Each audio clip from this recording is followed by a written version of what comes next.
Welcome to our study. আশা করি তোমরা সবাই ভালো আছো।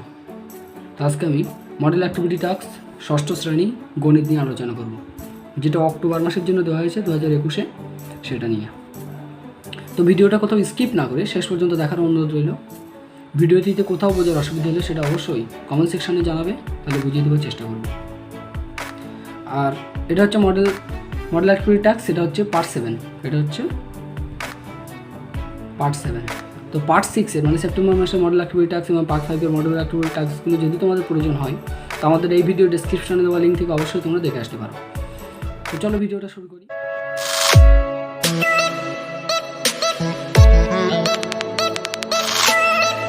এখানে দেখো একের দাগে কী বলা হয়েছে, বহুমুখী উত্তরধর্মী প্রশ্ন বা এমসিকিউ, মানে অপশান থাকবে, সেটার মধ্যে চুজ করতে হবে সঠিক অ্যান্সারটা। তো একের দাগে দেখো কী বলা হয়েছে, 0.2 গুণ 0.2 সমান সমান কী হবে। এখানে অপশানগুলো দেওয়া হয়েছে। তো দেখো এখানে কী করলাম, 0.2 গুণ 0.2। 0.2টাকে কী লেখা যায়, এটাকে যদি আমরা ভগ্নাংশ আকারে লিখি তাহলে উপরে 2 হবে, আর যেহেতু পয়েন্টের পরে একটা সংখ্যা আছে তাহলে একের পরে একটা শূন্য হবে, তাহলে 2-এর নিচে 10 হবে। একইভাবে যদি 0.2 এটাকেও ভগ্নাংশ আকারে লিখলাম তাহলে 2/10 হলো, একইভাবে হলো এটা।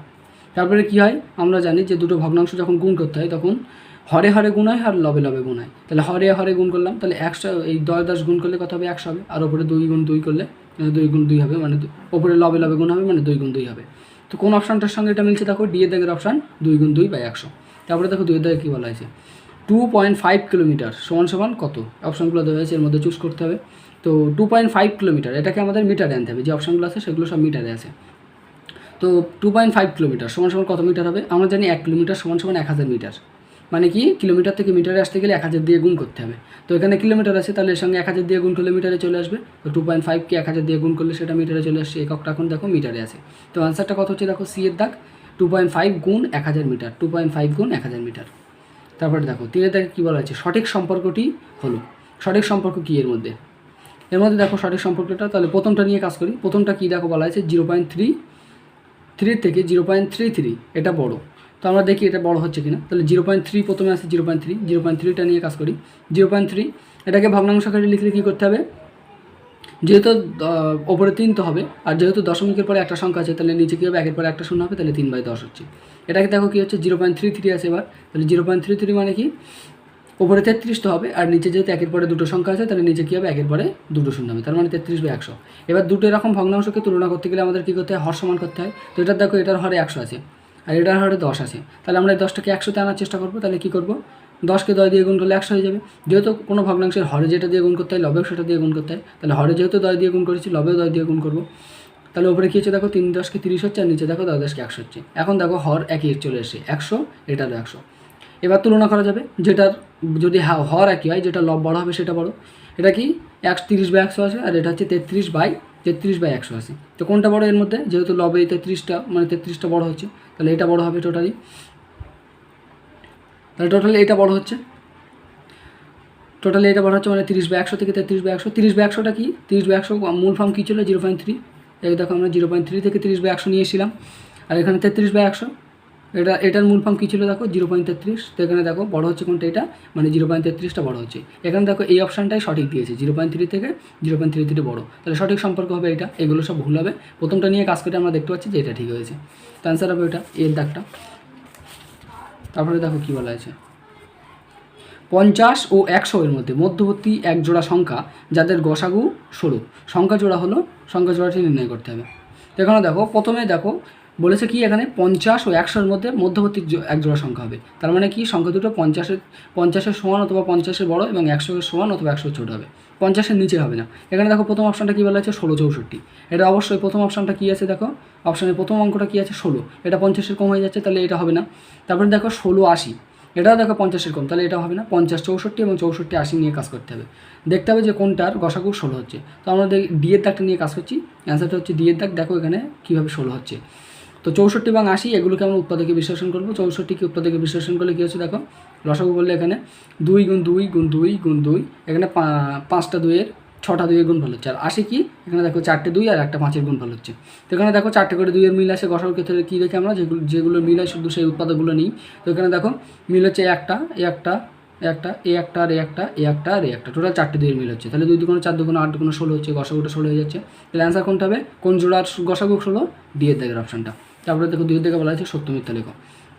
6, 8, 10 ও 12 দিয়ে বিভাজ্য ক্ষুদ্রতম সংখ্যাটি হলো 6, 8, 10, 12 এর গসাগু। ক্ষুদ্রতম সংখ্যাটি হলো 6, 8, 10, 12 এর গসাগু। তো আমরা প্রথমে 6, 8, 10, 12 এর গসাগুটা নির্ণয় করব। সেই গসাগুটা যদি এই সংখ্যাগুলি দ্বারা যদি বিভাজ্য হয় তাহলে সত্য হবে, যেটা বলা হয়েছে প্রশ্নে। তো আমরা প্রথমে গসাগুটা বার করি। 6, 8, 10, 12 এর গসাগু বার করছি। এর উৎপাদক কি, 6-এর উৎপাদকগুলি কী হয়, 6 উৎপাদক না, 6-এর গুণনীয়কগুলি কী হয়, 1, 2, 3, 6। 8-এর গুণনীয়কগুলি কী হয়, 1, 2, 4, 8। 10-এর গুণনীয়কগুলি কী হয়, 1, 2, 5, 10। 12-এর গুণনীয়ক কী হয়, 1, 2, 3, 4, 6, 12। এইগুলো হয়, এদের গুণনীয়কগুলো বার করে নিলাম। গসাগুর সংজ্ঞায় আমরা কী জানি, গসাগুর ফুল ফর্ম কী, গরিষ্ঠ সাধারণ গুণনীয়ক। গরিষ্ঠ মানে কি, সবচাইতে বড়, আর সাধারণ মানে কি, যেটা সবগুলির মধ্যেই থাকবে, এবং গুণনীয়ক মানে হচ্ছে গুণনীয়ক। তাহলে গরিষ্ঠ সাধারণ গুণনীয়ক মানে সবচেয়ে বড় গুণনীয়ক, যেটা সবকটার মধ্যে থাকবে। এখানে দেখো সবচেয়ে বড় গুণনীয়ক কোনটা হচ্ছে 2, যেটা সবকটার মধ্যে আছে। তাহলে এটা গসাগু কত হবে, 2 হবে। তাহলে এখানে দেখো 2। এবার বলা হয়েছে যে গসাগু যেটা হবে সেটা এই সংখ্যাগুলি দিয়ে বিভাজ্য। দেখো 2 দিয়ে এটাকে কোনোটাকে ভাগ করা যাবে না। 2কে এই সংখ্যাগুলি দ্বারা কোনোটা দিয়ে ভাগ করা যাবে না। 2কে কি 6 দ্বারা ভাগ করা সম্ভব হবে, হবে না। কিন্তু 6কে 2 দ্বারা ভাগ করা যাবে। কিন্তু এখানে দেখো বলেছে এই সংখ্যাগুলি দিয়ে এর গসাগুটাকে ভাগ করতে হবে। তো এখানে ছোট সংখ্যা আছে 2, এই বড় সংখ্যাগুলো দিয়ে ভাগ করা সম্ভব না, তাহলে উক্তিটি মিথ্যা হবে। তারপর দেখো কী বলা হচ্ছে, 3 জন সদস্যযুক্ত পরিবারের সংখ্যা 5 জন হলে 3 জন সদস্যযুক্ত পরিবারের পরিসংখ্যা হবে 5। এটা উক্তিটি সত্য হবে। 3 জন সদস্যযুক্ত পরিবারের সংখ্যা, 5টা পরিবার যদি এমন হয় যে 5টা পরিবারে 3 জন করে সদস্য থাকে, তাহলে বলা যায় যে 3 জন সদস্যযুক্ত পরিবারের পরিসংখ্যা হচ্ছে 5। উক্তিটি সত্য হচ্ছে।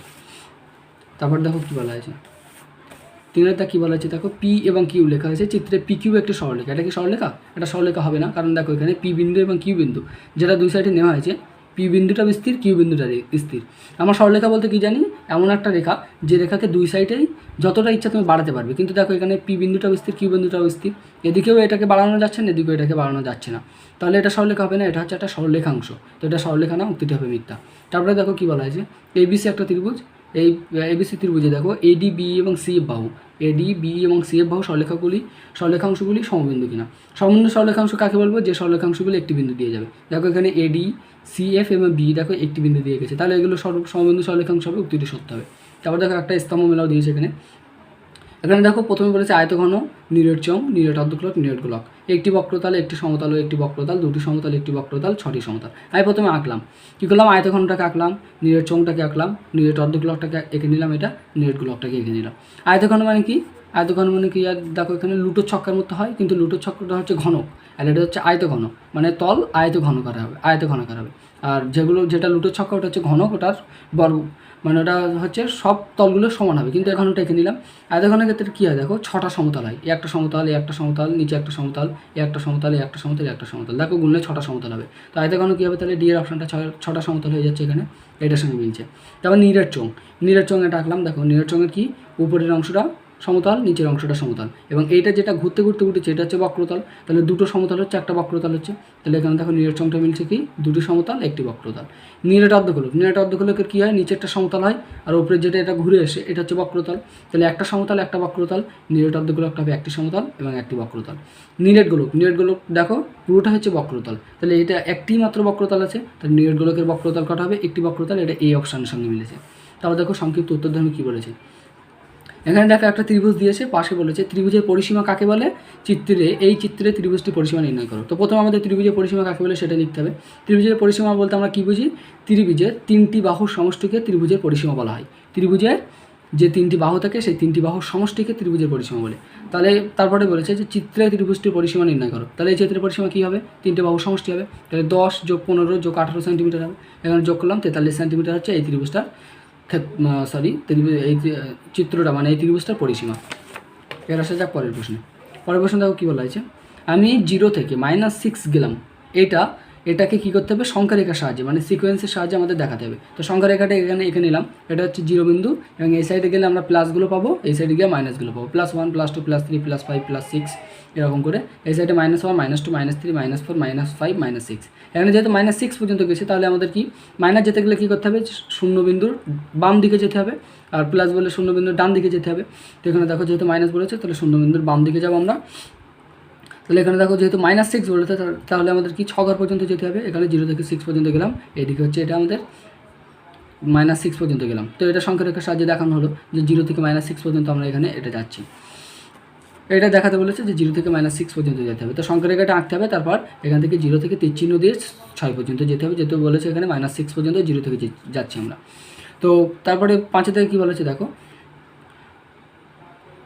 মহাজ্যোতি বিদ্যা মন্দিরের 150 জন ছাত্রের উপরে সার্ভে করে দেখা হয়েছে কোন ছাত্রছাত্রী কোন বিষয় ভালোবেসে চর্চা করে। সেই সার্ভ থেকে পাওয়া কাঁচা তত্ত্ব একটা দেওয়া আছে, সেই কাঁচা তত্ত্ব থেকে আমাদের স্তম্ভচিত্র অঙ্কন করতে হবে। এখানে কী বলা আছে দেখো, 1 একক = 5 জন ছাত্রছাত্রী ধরতে হবে, দিয়ে একটা তত্ত্বটির স্তম্ভ মানে এই কাঁচা তত্ত্বটির স্তম্ভচিত্র অঙ্কন করতে হবে। তো এখানে দেখো স্তম্ভচিত্র মানে কি, এখানে স্তম্ভ মানে এরকম আয়তাকার স্তম্ভের মাধ্যমে আমাদেরকে তুলনা করতে হবে যে কোনটা বেশি আছে কোনটা কম আছে। তো এরকমভাবে তো এখানে দেখো বলা হয়েছে বাংলা, গণিত, ইংরেজি, পরিবেশ, হাতের কাজ এগুলো কজন করে ছাত্রছাত্রী ভালোবেসে চর্চা করে তার একটা কাঁচা তত্ত্ব দেওয়া হয়েছে। তো এখানে দেখো আমরা কী করলাম, প্রথমে একটা স্তম্ভ টানলাম, এটা হচ্ছে মূলবিন্দু, এটা হচ্ছে অনুভূমিক অক্ষ, আর এটা হচ্ছে উল্লম্ব অক্ষ। তো উল্লম্ব অক্ষ বরাবর আমরা কী নেবো দেখো, ছাত্রছাত্রীর সংখ্যা নেব, আর এই যে অক্ষ যেটা আছে মানে অনুভূমিক অক্ষ, সেই অনুভূমিক অক্ষ বরাবর আমরা বাংলা, গণিত, ইংরেজি, পরিবেশ এবং হাতের কাজ এই স্তম্ভগুলোকে আঁকবো। এখানে দেখো কী বলা আছে যে 1 একক = 5 জন ছাত্রছাত্রী নিয়ে ততটি স্তম্ভ চিত্র করতে হবে। তো ছাত্রছাত্রী আমরা কোন স্তম্ভ বরাবর নিয়েছি, উল্লম্ব স্তম্ভ বরাবর। তাহলে উল্লম্ব স্কেল বরাবর 1 একক = 5 জন ছাত্রছাত্রী যেটা বলে দেওয়া হয়েছে সেটা লিখে নিতে হবে। তো 1 একক = 5 জন ছাত্রী মানে কি, একটা দাগ = 5 জন ছাত্রী, দুটো দাগ মানে = 10 জন ছাত্রী, তিনটে দাগ = 15 জন ছাত্রী, চারটে দাগ = 20 জন ছাত্রী, এরকমভাবে আমাদেরকে নিতে হবে। তো এবার দেখো বাংলায় কতজন বলেছে, 30 জন। তাহলে 30 জন মানে 30 জন ছাত্রী এখানে এ পর্যন্ত উঠবে, এটা একটা স্তম্ভ তৈরি হবে। তারপর গণিতে বলা হয়েছে 25 জন ছাত্রছাত্রী 25 জন, এখানে 25 জন পর্যন্ত নেওয়া হয়েছে। তারপরে দেখো কী বলা আছে ইংরেজি, এটাও 25 জন, এটাকেও একটা 25 জন পর্যন্ত নেওয়া হয়েছে। তারপরে কী বলা আছে দেখো 30, পরিবেশে 30 জন, তাহলে এখানে 30 পর্যন্ত নেওয়া হয়েছে, এবং হাতের কাছে 40 জন, 40 পর্যন্ত নেওয়া হয়েছে। এখানে দেখো এটাকে আঁকা আমরা কমপ্লিট করলাম। তো এগুলোকে আমাদের আলাদা আলাদা মানে ডিজাইন করলে ভালো হয়, কারণ এগুলোকে আলাদা আলাদা যেহেতু আলাদা আলাদা বিষয় এবং আলাদা আলাদাভাবে তুলনা করার জন্য এদেরকে আলাদা আলাদাভাবে এগুলোকে ডিজাইন করলে ভালোভাবে বুঝতে সুবিধা হয়। তো আজকে আমরা তাহলে কমপ্লিট করলাম কি অক্টোবর মাসের যেটা মডেল অ্যাক্টিভিটি 6ম শ্রেণী গণিত সেটা নিয়ে। তো ভিডিওটা ভালো লাগলে লাইক করো, বন্ধুদের কাছে শেয়ার করো, এবং কোথাও বোঝার অসুবিধা হলে সেটা প্রথমে বলে দিয়েছি যে কমেন্ট সেকশনে অবশ্যই জানাবে। আর এরকম মডেল অ্যাক্টিভিটি টাস্কগুলো পেতে আমাদের চ্যানেলকে সাবস্ক্রাইব করো। যারা অলরেডি সাবস্ক্রাইব করেছো তাদেরকে অসংখ্য ধন্যবাদ, থ্যাংকস।